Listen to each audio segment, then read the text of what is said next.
Welcome to Reading the Grid, the podcast fueling your Formula One passion. Each week, we explore the stories behind books, movies, and shows that highlight the history of this dynamic sport. Buckle up for a fast-paced journey through Formula One. Now let's jump into it. We are taking a look at Drive to Survive Season 5, which covers the 2022 Formula One racing season. The 2022 Formula One season introduced a fresh era of racing with major regulation changes designed to improve competition. Teams face new challenges adapting to the revised aerodynamics and tire designs, leading to shifting performances throughout the year. Unexpected twists, intense rivalries, and strategic battles shaped the championship fight, while emerging talents and seasoned veterans delivered memorable moments on and off the track. With new circuits added to the calendar and dramatic developments both on and off the grid, the season provided an exciting blend of unpredictability, triumphs, and setbacks that kept fans engaged until the very end. This season of Drive to Survive addressed how drivers wanted to deal with legacy. 3 drivers on the grid were former multi-time world champions. There was Sebastian Vettel, a 4-time world champion with Red Bull, with the latest title coming 9 years before the 2022 season after being unceremoniously dismissed from Ferrari, ended up in Aston Martin, which did not produce the hoped-for title run. Fernando Alonso, a 2-time world champion, with the last title attained in 2006, and the original Goldilocks of Formula One, kept switching teams hoping for better results. But with the reverse Midas touch, kept not finding the right fit and was dissatisfied at Alpine. And Lewis Hamilton, 7, or shall we say 8-time world champion, who has to find motivation and inspiration after the heartbreaking and devastating loss of the Drivers' Championship in 2021. Each of these former champions, and arguably the greats of the sport, had to decide how they wanted to cement their legacy in Formula One, and whether it was worth it to continue the grind, whether with their current teams or new teams, or realize that they achieved all they wanted to achieve in the sport and retire. Each makes a different choice, which impacts the grid in spectacular ways. Another side of legacy is having drivers whose roots in Formula One are generational, having to learn to stand on their own 2 feet and try to deal with additional expectations and pressure. This is exemplified by the different paths of Max Verstappen and Mick Schumacher, whose fathers were F1 drivers and friends. Mick's path is more difficult since his father, Michael Schumacher, is the most accomplished F1 driver whose achievements are only matched by Lewis Hamilton. It would be impossible for anyone to live up to Michael's legacy, but it is doubly hard for Mick, who, as has been obvious since the last season, is not a good fit for Formula One.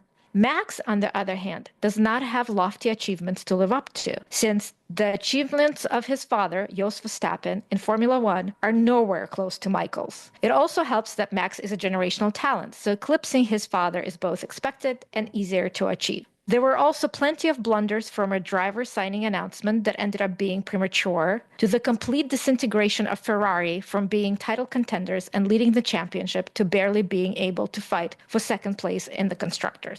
This season was dominated by Red Bull, with Max winning his 2nd consecutive world championship and Red Bull securing their first Constructors' Championship since 2013, ending Mercedes' 8-year streak. However, Red Bull did face its share of scrutiny and scandal that we will discuss later in the episode. The introduction of major regulation changes brought new aerodynamic rules, including ground effect floors, designed to reduce dirty air and improve close racing, along with larger 18-inch low-profile tires. These changes initially caught teams off guard, with Mercedes struggling early on due to porpoising issues caused by the new ground effect design. We bid farewell to some big names, welcome new ones, and dive deep into the world of team principles. Now let's jump into the spoilers. If you read Gunther Steiner's book, Surviving to Drive, you'll have extra insights into the 2022 season. We also have a podcast reviewing the book as well if you'd like to give that a listen. When Russia invaded Ukraine a few weeks prior to the start of the racing season, Haas was in a difficult position. Eventually, the decision was made to cut ties with their title sponsor, Uralkali and Nikita Mazepin. Given the timing, Gunther decided to bring Kevin Magnussen back to the team. Kevin Magnussen's return to Haas in 2022 was a standout performance, as he delivered a series of impressive results, including P7 in the Bahrain Grand Prix, his first race back with the team, which Drive to Survive shows that he could not even remember how to put on his helmet. Despite a car that was inconsistent, Magnussen's resilience and strong racecraft made him a key asset for Haas, helping them finish fifth in the Constructors' Championship. The battle between Alpine and McLaren in the 2022 Formula season for fourth place in the Constructors' Championship was overshadowed by the drivers' contracts debacle to end all debacles. The drivers' musical chairs began in earnest when Sebastian Vettel decided to retire and create an Instagram account just to make this announcement. This opened the Aston Martin seat for Fernando Alonso, whom everyone, including his team, Alpine, thought would sign an extension with Alpine. Alpine rushed to announce Oscar Piastri, the product of Alpine Drivers Academy, the winner of Formula 2 in his first year, and their reserve driver for 2022 as their 2023 driver alongside Esteban Ocon. Unfortunately, they forgot one little thing, which came to light when Piastri publicly denied it, posting a tweet heard around the world that became with the phrase, "Without my agreement," that Alpine released the statement without his consent. He had not signed with Alpine and would not be driving for them in 2023. Behind the scenes, McLaren has already signed Piastri as a replacement for Daniel Ricciardo. The idea that a team would publicly announce a driver signing without verifying that the driver in fact signed was hugely embarrassing. It is hard to believe that in this day and age, any team would be that irresponsible. Alpine created a clown show at a time when they needed to attract the best talent possible to replace Alonso, their multi-time champion driver. Alpine tried to salvage the situation by bringing up an underrated contract theory of unjust enrichment, which gets name-checked and explained as Oscar taking the money for his development from Alpine, knowing what was expected of him, but giving nothing in return. Zach Brown, on behalf of McLaren, admits that there may be something in Oscar's contract with McLaren that requires McLaren to cover any financial damages to Alpine if Alpine pursues legal action. Zach then tries to get Alpine to take on Daniel Ricciardo, who, although it's not shown in Drive to Survive, had a hefty penalty in his contract that McLaren had to pay for denying him a seat for 2023. Ultimately, Alpine chose to sign Pierre Gasly, whose only criteria for going with Alpine was not that it was a French team, but that they were fourth in constructors. Atma Safnar, the team principal of Alpine, even says that McLaren will regret not signing Pierre. I think in hindsight, McLaren does not have any regret. The saga also highlighted Oscar Piastri's nerves of steel, ruthlessness, or is it his inner bastard flexing its muscles since we know it has to come out in order to succeed in Formula One, and having a good advisor by his side in Mark Webber, former Red Bull number 2 driver, who ensures that Oscar's contract is airtight and he would never be considered number 2 at McLaren. Alpine's mismanagement of one of the most promising young drivers became one of the biggest driver market stories in recent F1 history. Mercedes' 2022 season was a challenging one as they struggled to adapt to the new regulations. Their car suffered from severe porpoising, bouncing, affecting performance and driver comfort. While the team lacked the pace to consistently fight for wins early on, they made steady progress throughout the season, improving their aerodynamic and mechanical setup. George Russell secured his first and the team's only Grand Prix victory in Brazil. Hamilton finished P2 at Interlagos, the race not shown in Drive to Survive except for the one scene showing the finish. But overall, Hamilton had his first winless season in his F1 career. Mercedes showed strong late season form, but fell short of their previous dominance and finished third in the Constructors' Championship. Ferrari 2022 season started with high hopes as they had the fastest car early on, with Charles Leclerc winning 2 of the first 3 races. However, their championship challenge unraveled due to constant strategic errors, a couple of driver mistakes, and reliability issues, which cost them crucial points. Every team can make mistakes. The biggest issue for me with Ferrari was that they kept making the same strategy mistakes over and over again. And when they had the foresight to correct a strategy decision, they favored only one driver. And that driver was not the one who was in the title fight. Case in point, Ferrari encountered the same situation 3 times when in the last few laps, there was a safety car and their competitors were changing tires to soft compound, the fastest tire. In Miami, they left both Leclerc and Sainz out on old hard tires, which is the slowest compound, and cost them both places and potential win. In Montreal, when the same situation happened again, they inexplicably left both Leclerc and Sainz out on old hard tires again. And the same result as Miami occurred. In Silverstone, when the same situation happened for the 3rd time, Ferrari finally realized that they had to do something different with only one driver, Carlos Sainz. Incredibly, Sainz won, with Leclerc not even getting to the podium. This is such a travesty, especially when Mattia Binotto, team principal, defended his action by saying that he does not like how much the team has been criticized and that there is no number 1 driver in Ferrari. The most egregious strategy call had to be at the Monaco Grand Prix, Charles Leclerc's home race, when Leclerc was called to pit on the same lap as Carlos Sainz pitted and was told as he was entering the pit lane to stay out when it was obviously too late. This was so bad that Netflix kept showing it at least 3 times in different episodes, as well as the final episode when they tried to recap what happened to Ferrari during the season. It was hard to sit through the first time, but every time it came up, I could feel my anger and frustration rising, as you can probably tell by me just recounting what happened. Despite Carlos Sainz taking his maiden Formula One win at Silverstone, Ferrari struggled to maintain consistency against Red Bull. While they barely secured 2nd place in Constructors' Championship against Mercedes, whose trajectory was completely opposite to Ferrari, and whom Red Bull did not even consider a competitor in 2022, their mid-season decline and internal mismanagement led to frustration, ultimately resulting in team principal Mattia Binotto resigning at the end of the season, which I think happened too late. I would have sacked him after Silverstone. Red Bull's 2022 season was dominant, despite a shaky start with early reliability issues, although one might call it karma. In the first race, when both had to retire, that was what was going through my head when I watched that live. After initial setbacks, Max Verstappen and the team found their stride, delivering a record-breaking 15 wins for Verstappen and securing both the drivers' and constructors' championships. Sergio Perez contributed with key victories, including a standout win in Monaco, helping Red Bull clinch their first constructors' title since 2013. The team wasn't without controversy, surprise, surprise, including a cost cap breach and internal tensions over team orders, but their superior race pace and strategy made them the clear front runners. Red Bull Racing was found, much to Christian Horner's denying, to exceed the FIA's cost cap in 2021 by $400,000. Christian Horner tried to suggest this was minor, but his fellow team principal, especially Zach Brown, considered a significant amount, violating the financial regulations. As a result, the team received a $7 million fine and a reduction in aerodynamics testing time for 2023.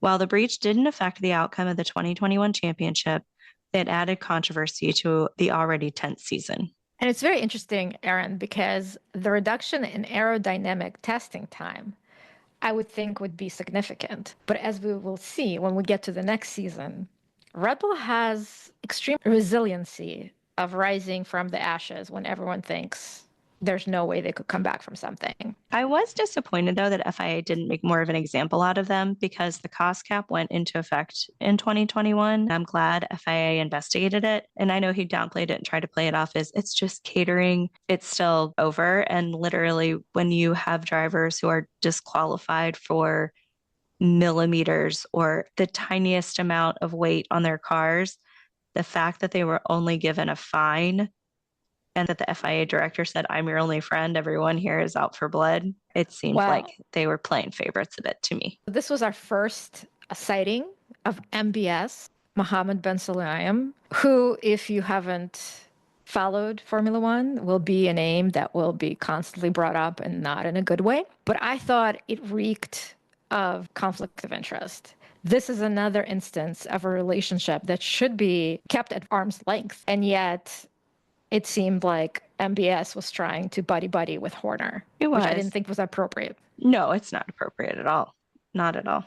Well, speaking of team principals, what is a team principal's responsibility? Well, a Formula One team principal is responsible for overseeing the entire operation of an F1 team, balancing technical development, race strategy, and team operation. They make critical decisions on car performance, driver management, sponsorship, and budget allocations while ensuring compliance with FIA regulation. Acting as the face of the team, they also handle media relations and negotiations, playing a crucial role in shaping a team's success both on and off the track. This sounds exhausting. It's obviously a very tough job. We do see some examples of when it's done extremely well and when it's a complete failure. This season, we witnessed questionable behavior and decision from several team principals. In fact, the Ferrari episode is called a matter of principle. And that could be because Matteo Binotto has so many faults. The worst thing that I could lay at his feet is that he refused to take accountability for Ferrari's strategic blunders, constantly hitting back at critics that they were being too critical and negative.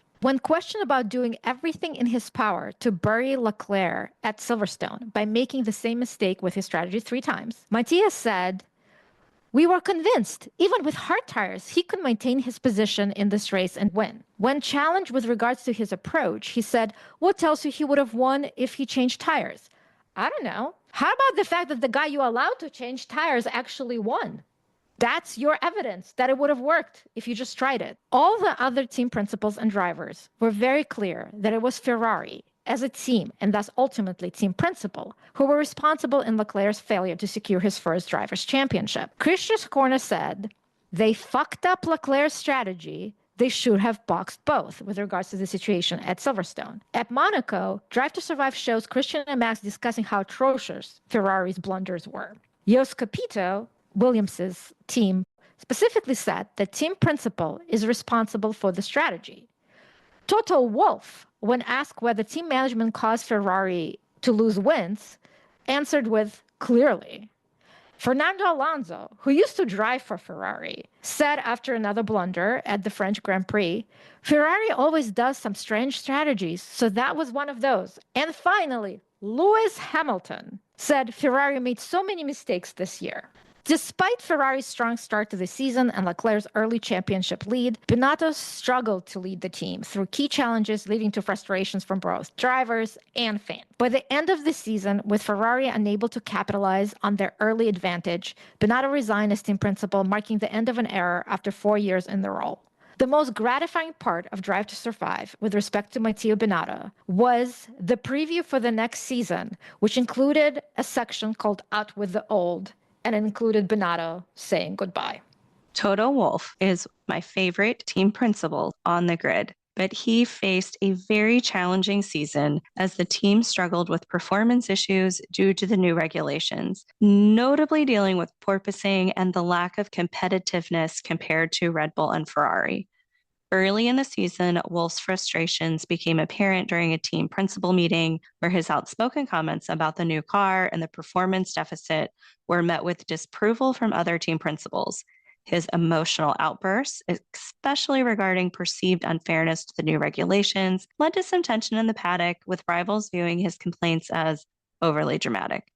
Despite this, Wolff remained determined and helped guide Mercedes to finish third in the Constructors' Championship, showing resilience despite the team's struggles. It was frustrating for me to see him act like that because I have placed him on such a high pedestal for how he holds and carries himself. I didn't disagree with some of the other principles, which was surprising to me because normally I am very quick to defend Toto, but I do think he was in the wrong. I think he was knocked down a couple pegs because he was not accustomed coming from behind or on the back foot, as one of them said.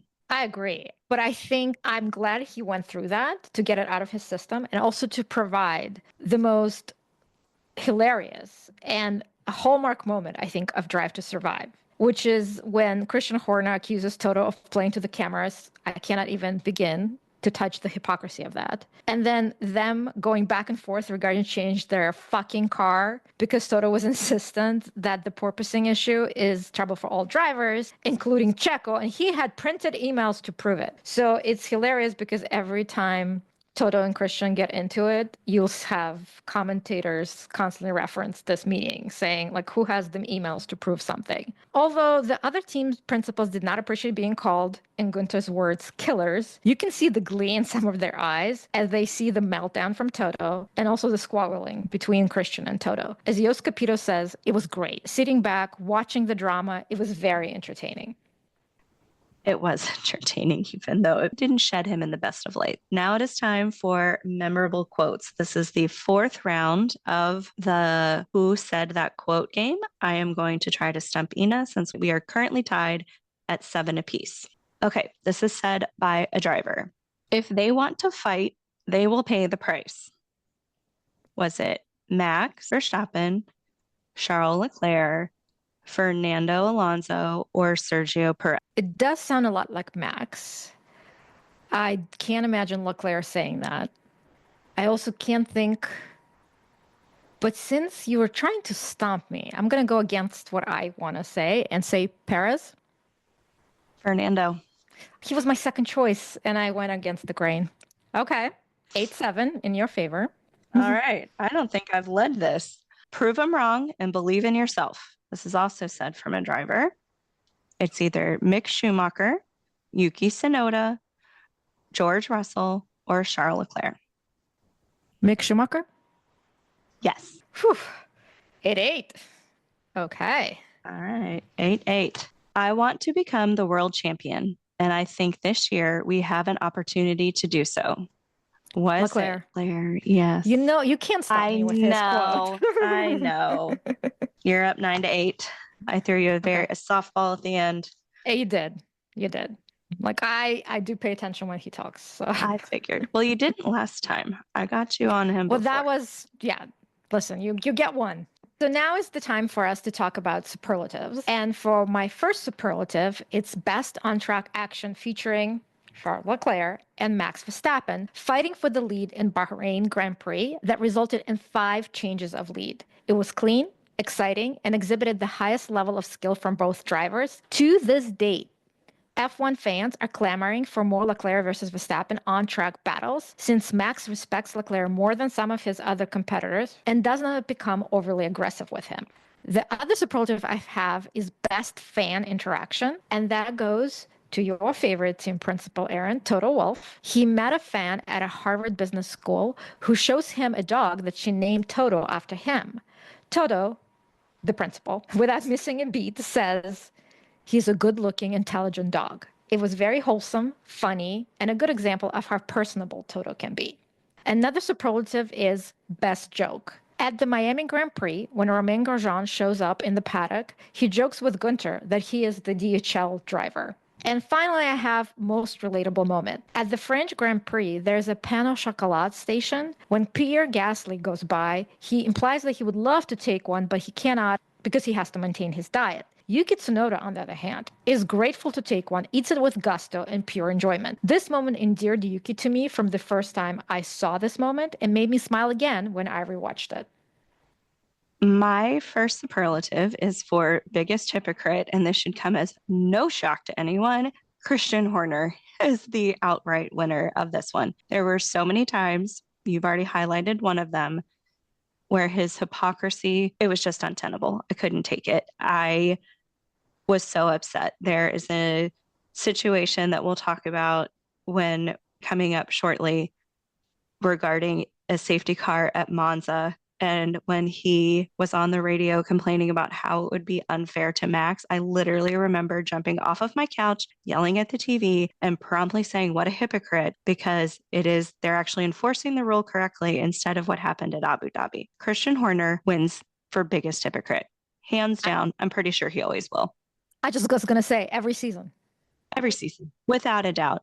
My next superlative would be for best big brother, and that goes to Pierre Gasly. Him and Yuki, their relationship is so heartwarming because I believe Pierre really did look out for Yuki and always had his back. Although I would not hire them to serenade a wedding or any event based on their cover of Adele, but their bond is pretty special, and that was very sweet to watch. But my lost to time moment from season 5, these are the moments which I forgot from my first watch, but I resonate a lot more now. The first would be Otmar Safnauer's digs at Papa Stroll and Aston Martin. As you all remember, Otmar was Force India's team principal, which became Racing Point when Papa Stroll took over that team, and then it became Aston Martin. So his first dig was at Papa Stroll taking over. He's saying then he felt more pressure, it was less fun, and there was less achievement. Ouch. The second one was even worse. It was at a team dinner where he said, I was not with you guys last year. I was with the bad guys, the enemy. So I get the reference to the enemy because obviously every team views the other teams as enemy, but bad guys, I mean, that is very telling. The other lost to time moment was the fact that Red Bull was interested in signing Oscar Piastri. Christian Horner mentioned that Oscar was an outstanding talent and that they had an opportunity to potentially do something with him, but decided not to pursue it, which Christian regrets because he thinks that Oscar could be the next Max. I'm not surprised that Oscar was attractive to Red Bull. What surprised me is Christian Horner comparing Oscar to Max, which I think is extremely hard praise that Christian doesn't throw around quite often. No, he doesn't, but you have to remember, Oscar did win F2 and F3, first go at both of them. And in one of our silly season predictions, he is predicted to be winning the World Drivers' Championship by summer break. Fair. The other thing that was lost to time is actually new information for me. It was that when it's wet, it's better to overtake on the outside. So the conventional wisdom seems to suggest that overtaking on the inside is more successful, which is what Lando Norris keeps not following when he is fighting with Max Verstappen and keeps trying to overtake him on the outside with diminishing result. So realizing that it actually is a preferred strategy on the wet, I feel like somebody should tell Lando that, hey, use that strategy when it's wet, but try something else when it's dry. Speaking of Lando Norris, he stated that he does not like chocolate. And just like that, my estimation of him went down. Since I have watched all the seasons live, and I am new to watching these on Drive to Survive, I am going to do a segment called Reframed Live versus Drive. This highlights my memories from watching the seasons live, comparing them to how Drive to Survive presents the narrative, uncovering differences in perspective, drama, and storytelling. One storyline in particular that live in the season of 2021 was Max versus Sergio. Max Verstappen and Sergio Perez had a strong partnership for most of the 2022 season, but tensions surfaced later in the year due to a mix of team orders, internal priorities, and a very controversial qualifying incident. In the Monaco Grand Prix qualifying, Perez crashed and brought out a red flag. This prevented Verstappen from improving his lap time. Months later, rumors circulated that Perez may have intentionally crashed to secure a better position on the grid, which he later converted into a race win at Monaco. While unconfirmed, some believe that Verstappen held on to this incident as a grudge. I just want to say I'm not sure Perez did it intentionally, but I 100% believe Verstappen held a grudge. I concur. So when we get to the Brazilian Grand Prix, which is not showed on Netflix, team orders in the closing laps at Interlagos, Verstappen was asked to let Perez pass to help him secure second place in the Drivers' Championship. Verstappen refused, telling them over the radio to, quote, I have my reasons. And Perez responded with, this shows who he really is. I just want to say that confirms why we need team radios to keep being broadcast, because that is gold. It is. And although Netflix usually showcases such drama, they seemed to completely ignore what transpired between the teammates, which I believe had a lot to do with Christian Horner having more control on the narrative and the storyline. Could have been a whole episode about that arc that I think would be more interesting than some of the arcs that they highlighted this season. For sure. I'm really surprised they did not go down that path of drama between those two teammates like they typically would have. And the fact that you said that Christian Horner has so much influence kind of shows you what he thinks about Perez. Because you would think he would want Perez to be also highlighted as much as possible as the very secure number 2 choice for Red Bull. Except for Monaco, there's no acknowledgement that he won anything else. He did a lot to secure the Constructors' Championship, and they really did seem to have a camaraderie between the two of them. Max and that grudge that took that downhill pretty quick. Netflix gave little airtime to Sebastian Vettel's retirement, but F1 made sure to honor the four-time world champion. Before his final race, Lewis Hamilton organized a group dinner with the entire grid, and on race day, drivers joined Vettel in a truck run for a symbolic farewell. Vettel also wore a custom helmet, and his Aston Martin had special tribute messages on the chassis. F1 personnel gave him a standing ovation before the Abu Dhabi Grand Prix, and after finishing P10, Vettel celebrated with donuts, a nod to his Red Bull days, and delivered a final team radio message thanking the sport and his fans. The third instance that was very different from live to drive was a safety car at Monza. After the Abu Dhabi drama in 2021, the Monza 2022 race safety car brought renewed focus on race control. With 6 laps remaining, both Verstappen and Leclerc pitted for fresh tires, anticipating a final shootout, but the race never restarted due to insufficient time for all the cars to rejoin. This contrasted with Abu Dhabi 2021, where race director Michael Massey ignored standard procedures to restart the race, ultimately altering the championship, which when this was going on live, Horner was on the radio saying this would be unfair to Max. And I think everybody in the world was like, well, what do you think happened to Hamilton? And Hamilton himself pointed out there's only one time in the history of the sport where they haven't done the rules like today. And that's the one where it changed the result of the championship.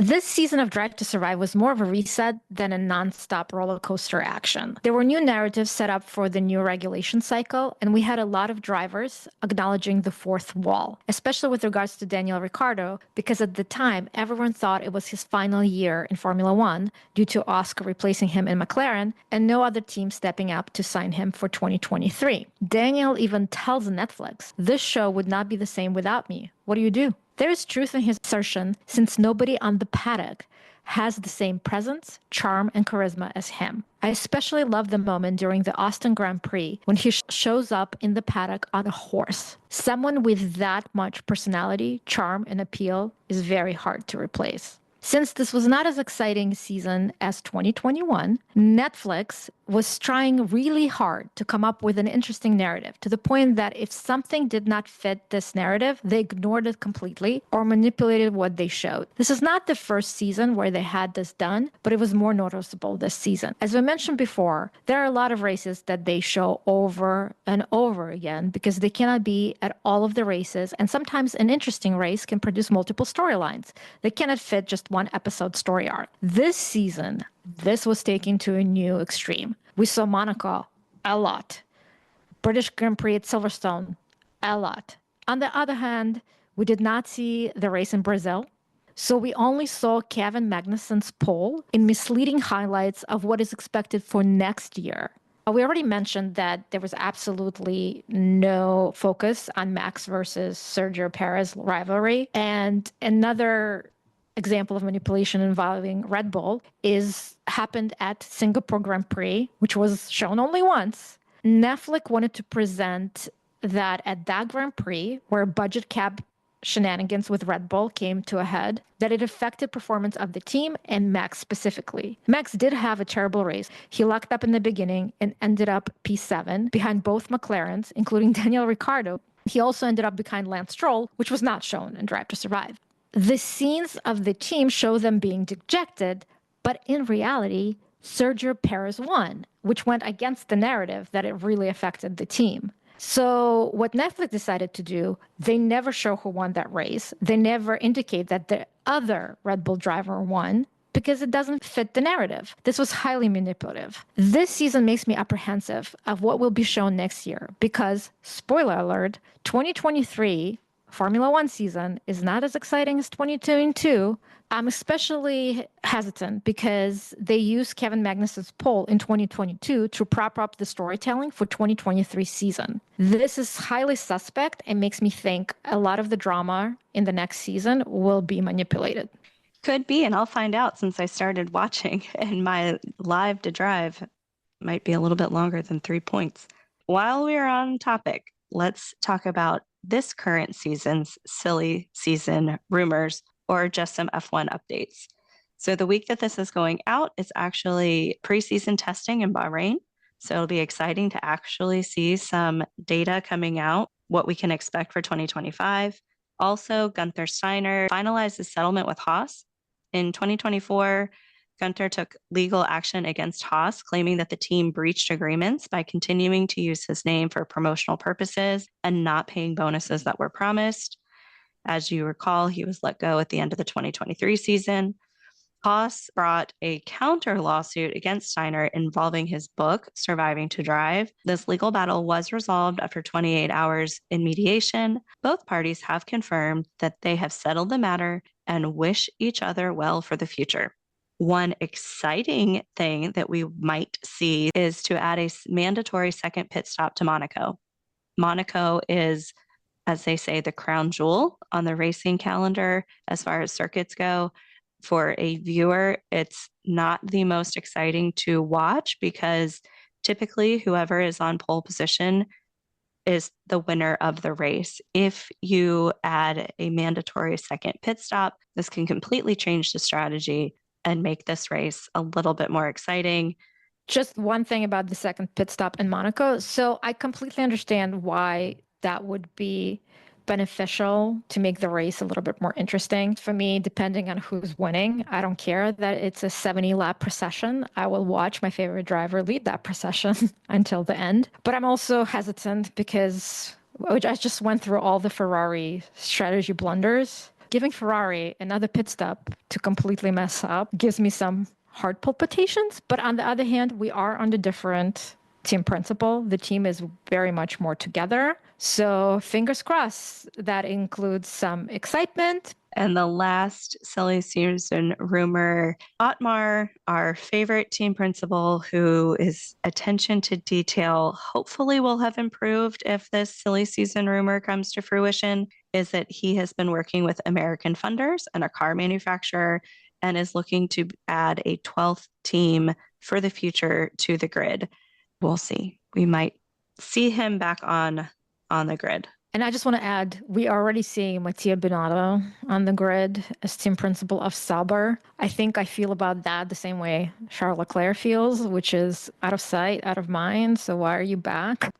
Thanks so much for hanging out with us. If you enjoyed this episode, don't forget to hit the subscribe button so you never miss an update. But also love to hear from you, whether it's your thoughts on today's episode, your suggestions for F1 books, shows, or movies to explore, or a shout out to your favorite F1 team principal. Connect with us on Instagram, YouTube, or X, or drop us an email at readingthegrid@gmail.com.